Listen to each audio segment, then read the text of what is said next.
Good day, everyone. Our lesson for today is all about laws of radicals.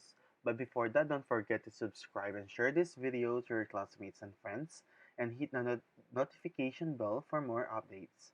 Also, you can find different subjects in this YouTube channel. Just select the playlist section. And finally, please do not skip the ads in this video. Now, let's proceed to our main lesson for today, which is all about laws of radicals.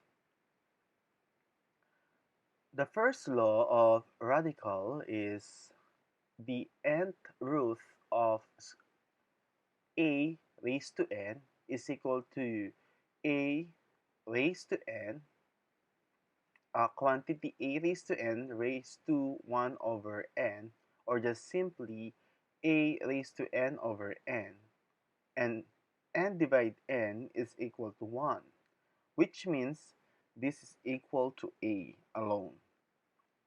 So the first law is nth root of a raised to n is equal to a. So this is the first law in the radical expression. So using the law, let's have the following example. So we have here the cube root of 7 raised to 3. First, turn these into a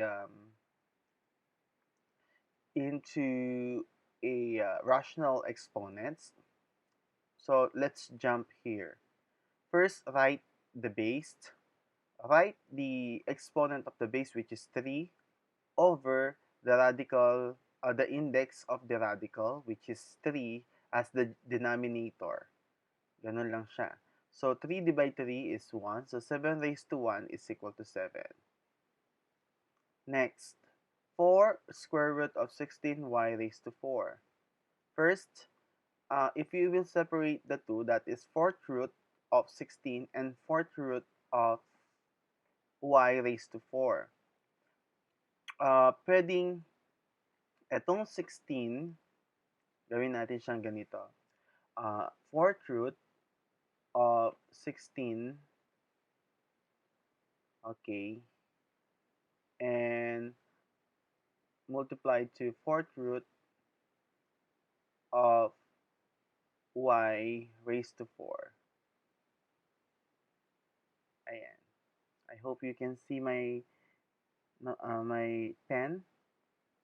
Let's change the color. This fourth root of 16, mean to say that is, hanapin mo yung base or yung base na may exponent na 4 for 16.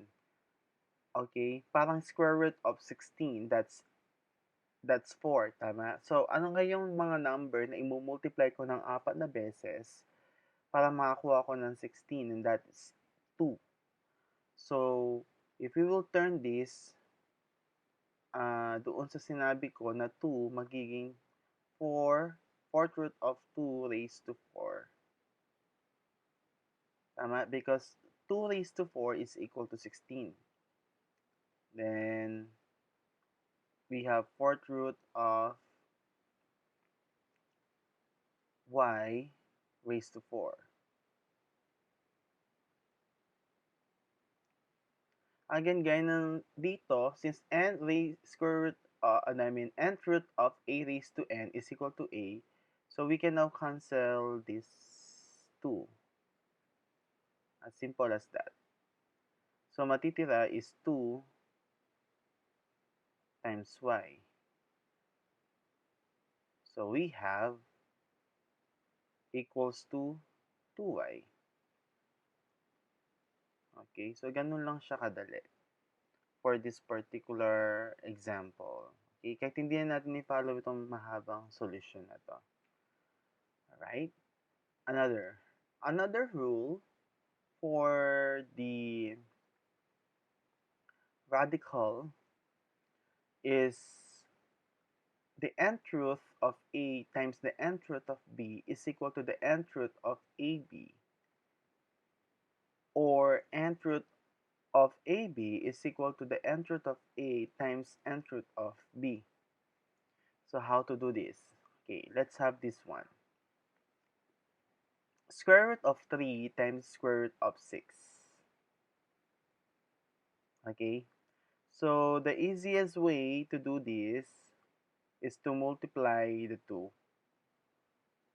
What is the product? Yan, para mas madali.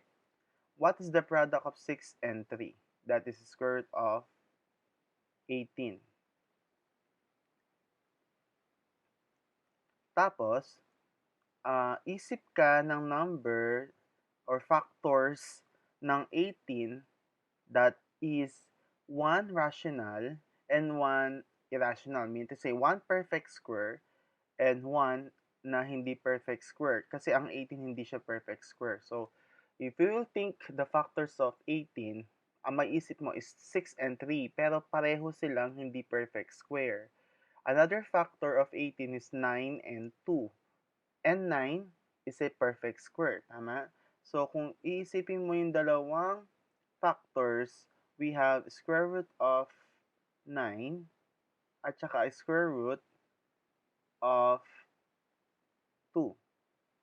And 9 times 2 is equal to 18. Therefore, what is the square root of 9? That's 3. And then, square root of 2. So, just combine the two. We have 3 square root of 2 from square root of 18. So, our answer here is just the same with here. No? So, kahit hindi natin tignan yung mahabang solution na yan, we can have this shorter solution for this particular example by following the um, the law given.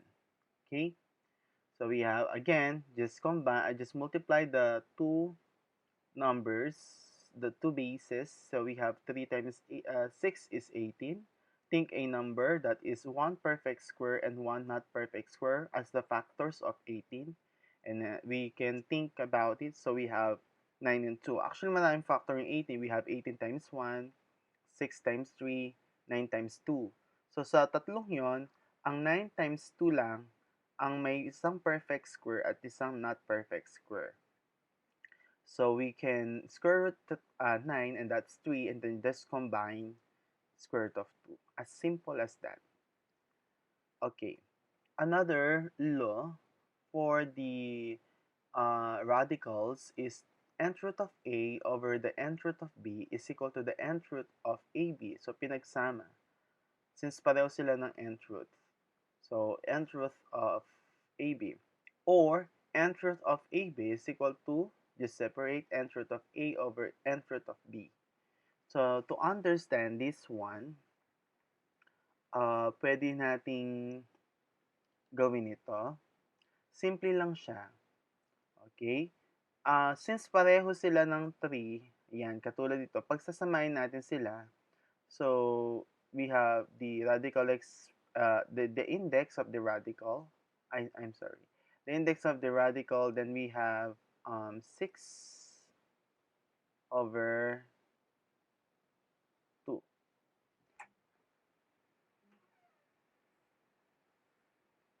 And 6 divided 2 is 3. So we have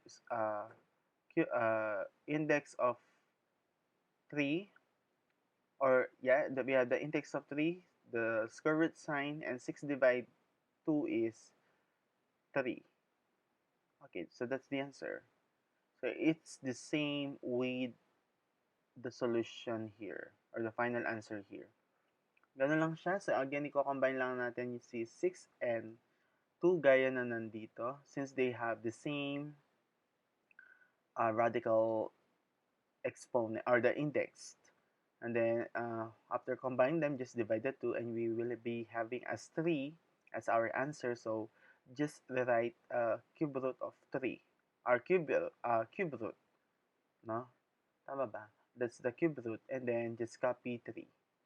So yun yung magiging answer natin. So it is the most simplified answer for this particular example. Hindi na itong very long solution, very long solution na yan. Okay? For the fourth law, we have um, m root of the nth root of a is equal to this one, m times n. So, yung multiply mo lang si m at saka si n, square root of a. So, simple as that. So, ito yung titignan natin for this example. We have cube root of the square root of 6. Square root, as we all know, is 2. So, 3 times 2, ito siya. What's 3 times 2? 6. So, the sixth root of 6 is the final answer. May answer ba? Mayroon ba 6 root? Wala, di ba? Kasi equivalent yan sa rational exponents na sixth, and then the exponent of 6 is 1, and the radical or the index is 6. So that is 6 and raised to 1 over 6. Clear? And then another fifth law is this one. So we have nth root of mth root of a raised to p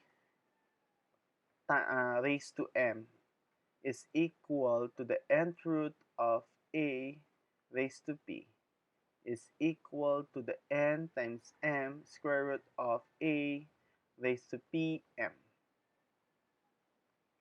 Okay, to understand this one, let's have this example. Pero paiksihin natin yung solution in the simplest way. So we have 4 times 3 as our index. So we have 4 times 3, that's 12, right? Then square root of this is 3 times 2, and that's equal to 6. So we have 2 raised to 6. Turn this into a rational form or rational exponents form. Yung base natin, isusulat muna natin. And then, yung exponent niya ng 2 all over, yung index is 12. And 6 divide 12 is 1 half, right? The lowest term for 6 over 12 is 1 half. Yan, 1 half. Okay, and to turn 2 and 1 half, 2 raised to 1 half, into a radical, so that is the square root of 2. So, we're done. So, ganun lang kadali yung ating given na fourth root of the third root or cube root of quantity 2 raised to 2 times raised to 3. So, ang gagawin lang, multiply mo lang si 4 times 3, that's 12. Then, 2 times 3, that's 6, katulad nito. And then, make it a rational exponent form. So, we have 2 raised to 6 over 12. And 6 over 12 is equal to 1 half. And the radical expression for 2 raised to 1 half is square root of 2. So, we have the same answer as these two long solutions. You can pause this video to review the solutions, but for me, this is the shortest and the best way to solve the given example. Kasi, masyadong madaming solution itong dalawa. But here, we have only 1, 2, and 3 steps to solve square root of 2. Okay? So that's all about the laws of radicals, the 5 laws of radicals in our lesson. So with that, thank you very much for listening.